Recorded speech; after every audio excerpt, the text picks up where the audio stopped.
ఇంకొక personal question. అంటే మీరు తమిళ్లో కూడా సినిమాలు చేశారు. ఇప్పుడున్న సిచ్యువేషన్ ఏంటంటే విజయ్ గారు సీఎం అయిపోయారు, అజిత్ గారు ఏమో సినిమాలు చేయట్లేదు. ఒక క్రౌడ్ పుల్లరు, ఒక భారీ కలెక్షన్స్ వచ్చే హీరో తమిళ ఫీల్డ్లో లేరు అనే ఒక టాక్ వినిపిస్తుంది. మీరేమంటారండి? అలాంటి లోటు ఏమైనా ఉందా? మిగతా హీరోలు క్రౌడ్ పుల్ చేయగలరా? ఏం లేదండి. మొన్న కరుపు ఎంత పెద్ద హిట్ అయింది, సూర్య గారి సినిమా బాగుంటే జనాలు వస్తారండి, అదొక్కటే నమ్ముకోండి. ఇప్పుడు మొన్న అబ్సెషన్ అని ఒక సినిమా వచ్చింది, మనకు తెలుసా అసలు వాళ్ళు ఎవరో తెలుసా? మనకి 6 కోట్ల రూపాయలతో సినిమా తీసి, అంటే it was made with 1 million and he collected some 100 million or 1000 million, I'm not very sure with. 1000 కోట్ల దాకా కలెక్ట్ చేశారని చెప్పారు. 1000+. మనకి వాళ్ళు ఎవరో కూడా తెలియదు, కానీ ఆ డైరెక్టరు అది హారర్ సినిమా కూడా కాదు, it's the small film. Actors మనకి ఎవరో కూడా తెలియదు.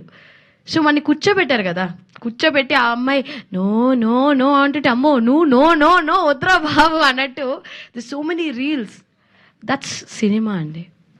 It's not about language, actors అంతా పక్కన పెడితే కంటెంట్ బాగుంటే జనాలు ఖచ్చితంగా ఆదరిస్తారు.